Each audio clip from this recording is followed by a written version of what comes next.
थोड़ा। आज जो हमको ये मिला है, जो बुनियादी साक्षरता के जो 8 घटक हैं, इसका हमने एक सभी पर थोड़ा सा कंक्लूजन देना था। तो हमने इसमें से कक्षा 3 की कहानी चुनी, जिस कहानी का नाम है, इससे ही साफ पता चल रहा है कि इस कहानी का नाम क्या हो सकता है। तो कोई बच्चा बताएगा इस कहानी का नाम क्या होगा? जो हमने इसमें चित्र वगैरह बना रखे हैं, कोई बच्चा बताएगा हमने कौन सी कहानी पर ये चीज प्रदर्शित कर रखा है? कोई बच्चा बताएगा? घमंडी मक्खी, थोड़ा दूर कर रखा है ताकि एकदम से वो ना हो सके। एक ही बार मक्खी थोड़ा 3D में है, इससे थोड़ा कलर अलग होना चाहिए था, मुझे लगता है। मक्खी बना रखी है। तो इस कहानी का नाम है सेखीबाज मक्खी। उसी से हमने सब कुछ ले रखा है। तो इसके अंतर्गत पहला टॉपिक हमारा बुनियादी साक्षरता के घटक के अंदर मौखिक भाषा का विकास। इस मौखिक भाषा के विकास के अंदर हम आप ही लोगों से, बच्चों से कुछ प्रश्न पूछेंगे। तो ये जो इस प्रकार का जो जाला लगाता है, इस प्रकार की जो लगाता है, उसको, इस जानवर को क्या बोलते हैं? कीट को मकड़ी। दूसरा बात बहुत अच्छा बोला बच्चों ने। इसमें एक दिख रहा है मकड़ी, इसके अलावा यहाँ पर एक छोटा सा और दिख रहा है जो यहाँ पर बैठा है शेर के पीठ में। तो ये क्या चीज है बच्चों? मक्खी। ये कहाँ पर है? ये आप लोगों ने मक्खी तो देखी होगी। कहाँ पर पाई जाती है मक्खी ज्यादातर? जहाँ पर गंदी जगह होती है वहां पर ये मक्खी ज्यादा पाई जाती है। और मिठाई की, जहाँ पर मीठा होता है वहां पर भी दिखाई देती है। और जो यहाँ पर सोया है बड़े मजे से, इसको तो सभी जानते होंगे। किस किस बच्चे ने इसको देखा है? कौन कौन से बच्चे ने इसको देखा है? और अब अपने आंखों के सामने किसने इसको देखा है? किसी ने नहीं देखा है। ये बहुत खतरनाक होता है, इसके सामने आना भी मत कोई, ठीक है? चलो ठीक है। इसके बाद इसके आगे ध्वनि जागरूकता से दूसरा पॉइंट जो ध्वनि जागरूकता का था, और वर्ण ज्ञान तीसरा पॉइंट। तो वर्ण और ध्वनि को हमने इसमें एक साथ ही ले लिया है। जैसे लेसन का सार है, लेसन समझाने के साथ चित्र पर बातचीत हो चुकी है। चित्र में बच्चों ने कई तरीके से अपने भाव व्यक्त किए हैं। उसके बाद उनको कोरिलेट करते हुए उस पाठ में जैसे मक्खी आया है, तो मौ से मक्खी होता है। ऐसे ही मौ से शुरू होने वाले अन्य जानवरों के नाम बताइए जिन्हें आप जानते हैं। तो ये वो सोचेंगे और कुछ नाम मौ से शुरू होने वाले उनके जानवरों के नाम बता सकते हैं, या फिर अपने पसंद का कोई फल या मिठाई जो मौ से शुरू होता हो, ताकि उन्हें वर्ण ज्ञान हो। हम मौ की ध्वनि जो उन्हें बता रहे हैं, तो वही वो मौ से शुरू होने वाले कुछ अगर शब्दों को सोच रहा है बच्चा, समझ रहा है, तो हमारा यहाँ पे जो पॉइंट है वो फुलफिल हो पा रहा है कि हमने उन्हें वर्ण ज्ञान तक ले आए।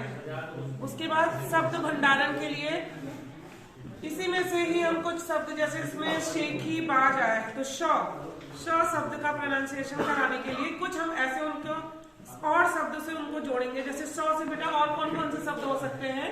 तो श से शहद कोई बता सकता है, शहर, सेखी बाज। ये जो 4 शब्द हैं, इन्हें हम एक बार उच्चारण के साथ बच्चों के साथ दोहराव करा सकते हैं और बोर्ड पे लिखा के रिपीटेशन में इनको करा सकते हैं। उसके बाद इन्हीं शब्दों का जब उन्हें अर्थ समझा दिया, तो अर्थ समझाने के बाद हम कह सकते हैं बच्चों वाक्य प्रयोग। अब आप शहद शब्द जान गए, शहद क्या होता है सबको पता है। शहद लिखना भी जान गए क्योंकि बोर्ड में हमने 2-3 बार उन्हें करवा दिया है। तो शहद के ऊपर अब एक वाक्य प्रयोग आपने खाली बोलना है, लिखने के लिए अभी हम नहीं कहेंगे।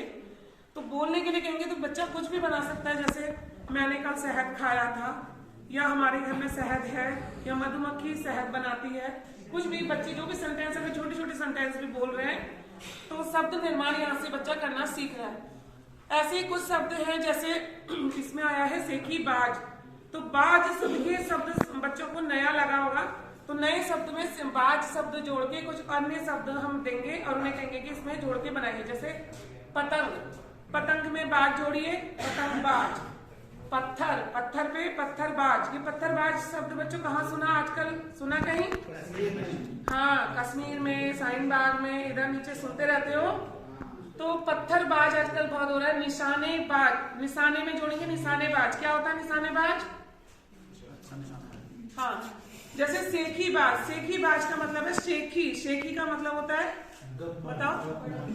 हाँ, सेखी बगाड़ना कहते हैं अपनी बढ़ाई करना। तो बाज शब्द उसके लिए हम जोड़ते हैं जहाँ पे जो अभ्यस्त होता है, मतलब ज्यादा करता है वो काम को। जैसे निशानेबाज, जो निशाना बहुत ज्यादा लगाता है, बहुत अच्छा लगाता है, निशानेबाज। सेखीबाज बहुत ज्यादा गप मारता है या अपनी ओर से अपनी बड़ाई करता है, सेखीबाज। ऐसे ही धोखेबाज, जिसके बार बार धोखा देता है, धोखेबाज। ऐसे ही मुक्केबाज, मुक्केबाज यानी हाँ, कौन मारता है आपकी क्लास में सबसे ज्यादा मुक्का? हाँ, मुक्केबाज। तो वो अच्छा मुक्केबाज बन सकता है। मुक्केबाज बेटा खेल भी होता है, ठीक है, या आप आपस में लड़ते हो या आप खेल के रूप में भी इसको ले जा सकते हैं। तो इसी प्रकार कुछ शब्दों में दार शब्द जोड़कर या फिर मान शब्द जोड़कर भी हम इन्हें उनकी शब्द भंडार को विकसित कर सकते हैं और बढ़ावा दे सकते हैं। जैसे समझ के साथ आप मान शब्द, दार शब्द जोड़िए, समझदार। शक्ति के संग मान जोड़िए, हाँ, तो ये कर सकते हैं। अगला है धारा प्रवाह पठन।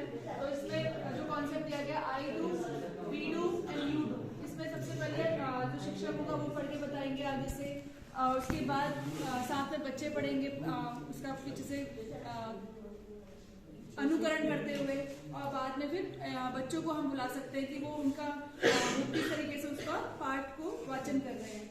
हाँ, और इसमें अभी हमें बच्चों को धारा प्रवाह पठन में बच्चे अगर पढ़ दे रहे हैं 2 लाइनें बिना किसी फुल स्टॉप पे रुके या कॉमा में रुके, अल्पविराम, इसका हमें उन्हें ज्ञान नहीं कराना है। हमें सीधे उन्हें कहा ठीक है बेटा पढ़ लो, आपको पढ़ना आ रहा है, मिला मिला के पढ़ लो। वो 2-3 लाइनें भी अगर पढ़ देता है तो उस समय हम उसको धारा प्रवाह में पढ़ना कह सकते हैं अपने बच्चे के। हाँ, क्योंकि वो चीज बच्चे के सबकॉन्शियस माइंड में जाएगी। अगर टीचर उसको ठीक से पढ़ रहा है, उचित आरोह अवरोह के साथ पढ़ रहा है, विराम के साथ, तो भले वो भी ना सीखे, हम उसको डायरेक्ट नहीं सिखाएंगे, लेकिन वो उसके सबकॉन्शियस माइंड में रहेगा कि हाँ इसको ऐसे पढ़ते हैं। अगला है समझ। जैसे एक लाइन है यहाँ पे कि मक्खी शेर के कान में एकदम पास आकर भिन भिन भिन करने लगी और शेर को बहुत मुश्किल से नींद आई थी। तो यहाँ पे एक शब्द है भिन। तो अगर हम बच्चों से भिन भिन या भिन का अर्थ पूछते हैं तो यहाँ पे जैसे पहाड़ी में भिन जीजा जी को भी बोलते हैं, तो बच्चा फटाक से बोल सकता है कि भिन का मतलब क्या है, तो बोलेगा जीजा जी कल हमारे यहाँ भिन आए थे।